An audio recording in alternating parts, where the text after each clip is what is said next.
Hello, and welcome to Game Gear Girl's Top 10 Sega Game Gear Games. Before we get started with the games, I'd like to tell you a little bit about my personal history with the Sega Game Gear. I got my first Sega Game Gear in 1994 for actually a trip to England. So it was a long flight from Toronto Airport, and it was a great accompaniment for me on that flight. And that's when I discovered just how great the Game Gear was. And everybody knows, yeah, it takes 6 batteries, and the lifespan of that was very, very short. It's big, it's heavy, but people seem to overlook some of the great games on the system. Yes, it didn't have things like Mario or Pokemon, but there were a lot of great games for the system, and those are some I'd like to discuss today. Here you can see my working Sega Game Gear. It's not the one I had as a child. That one died a couple years ago, but I still have that one just for the memories. So why don't we get started with game number 10. Game number 10 on my list is going to be Disney's The Jungle Book. I know what you're thinking, a Disney game. But this is back when Disney games were actually good. In The Jungle Book, you obviously star as Mowgli, the main character. What's great about this is that it has great music from the movie. You get to throw bananas at your enemies, and in each stage collect 8 jewels. You have to jump, climb, and do all kinds of different acts. It's a very, very fun game, and quite challenging at times. Now, if we move on to game number 9 on my list, we have Bust-A-Move, which is also called Puzzle Bobble. Now, this is a really fun, addictive game where you have to shoot the different balls in groups of 3 to make color combinations so that they drop. The roof that the balls are attached to will also lower as time goes on, which makes it quite challenging. Most of you have probably played this game. I know that I originally played it on the computer, but later got a copy for the Sega Game Gear. So now let's take a look at game number 8. Now this game might surprise a lot of you. This game is Cutthroat Island. Yes, the infamous movie that was a complete flop. Now, while the movie was a failure, the game is actually pretty fun. You play as our protagonist in kind of a side-scrolling game where you have a sword and you can pick up different weapons like knives. And you have an attack and a block button. So while it doesn't sound too exciting, it's actually quite fun to play and challenging at times, but it's kind of the right combination between challenge and excitement. So this is one I played a lot as a child and still don't mind playing to this day. Now let's move on to number 7. Number 7 is a game I got pretty recently, well, within the last year, and it's called Arena Maze of Death. Haha, the name should tell you really what the gameplay is about. It's kind of an isometric run and gun game with lots of action. It's got the best graphics I have seen on the Game Gear, and I know what you're thinking, yeah, that's not hard. But seriously, for the 8-bit Game Gear, this game looks beautiful. It's very challenging, but you can pick up different weapons and you run your way through different camps and things like that, and try not to die in the process, which I've done a few times. Definitely a great game, and if you're looking to get the Sega Game Gear, I would definitely highly suggest this game. It's a lot of fun, looks great, and has just the right amount of challenge in it. Now we're going to move on to number 6 on my list. Number 6 is going to be Space Harrier. Space Harrier, everybody knows it. It's a fun, easy game to play, great controls on the system, looks great, it's got a great scrolling effect. There's not much I can say wrong about this game. I mean, the only thing that could obviously make it better was if you had a bigger screen, but when we're limited to the Sega Game Gear, it's gonna be as good as it gets. It's kind of a fun game to play, and you won't realize how long you've been playing it for every time you pick it up. Definitely a fun game to play, and it looks pretty good. Now we're getting into my top 5 list. These are the top 5 games that if I could only play these 5 games for the system for the rest of my life, I would be a happy camper. So here we go with number 5. This is one that I played a lot as a child. Actually, this top 5, all of them I had as a child or into my early teens. And so these are the ones that I know the most about. So here we go. Number 5, another Disney game, The Lion King. What more can I say? I grew up in the early 90s, and Lion King was a great movie, so the game, definitely something I had to pick up.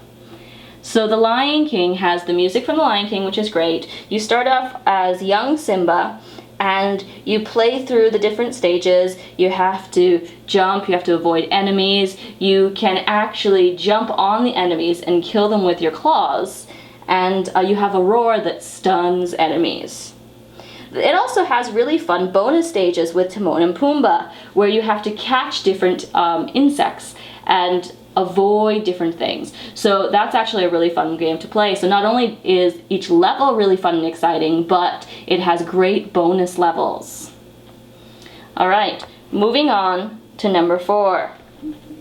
Game number 4 is what we think of when we think of Sega. Who do you think of? Of course, Sonic the Hedgehog.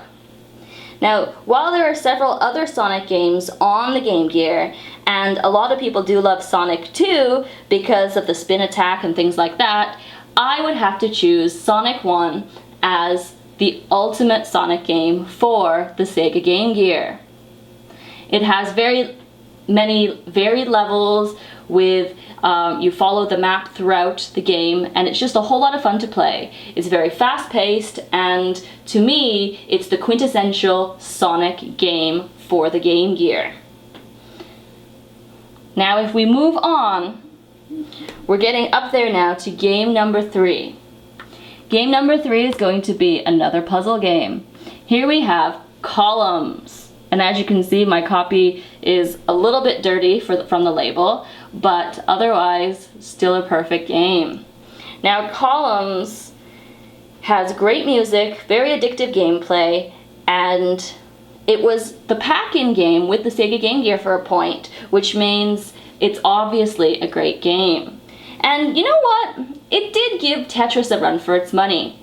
I played this game many years before I played Tetris, and so for me, if I want to play a puzzle game, this is going to be it. Instead of working with different shapes like you do with Tetris, here you're just working with vertical lines. You have to match colors so that the segments disappear. Very, very fun. You have different choices of music and different choices of colored blocks or fruit, and just a lot of fun to play. Great times playing this game. Now we're getting up there on our list. So we've got game number 2.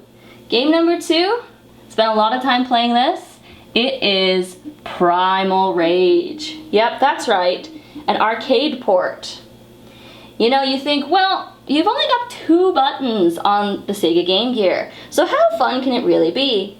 Well, those 2 buttons are really no problem. You have different attacks that you can pull off, and each of the different creatures, either the dinosaurs or the different beasts, have different attacks that you can pull off, which are really interesting. You have 6 players to choose from, which are either the dinosaurs or the beasts, and it's just a really great game to play. While it's probably not as good as the arcade, which I have to admit I've never actually played, it is a great port and just something that is good to play if you want an easy fighting game. While there are other fighting games on the Sega Game Gear, a lot of them you can't pull off the moves as easily as you would like to, such as the Mortal Kombat games. And that's why Primal Rage has to be up there for fighting games for the Sega Game Gear. So now, we've been through 9 games. 9 good games. 9 great games. But now you're wondering, what is Sega Game Gear Girls' #1 Sega Game Gear game? And that would have to be Deep Duck Trouble, starring Donald Duck.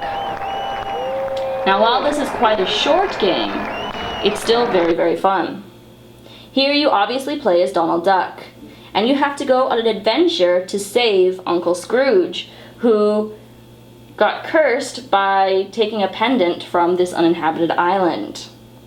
So the pendant breaks into 4 pieces, and basically you have to retrace Uncle Scrooge's steps and find the missing pieces so that you can save Uncle Scrooge. This game has 4 levels that you can choose from on the map, so you can play them in whatever order you like, which I find always great.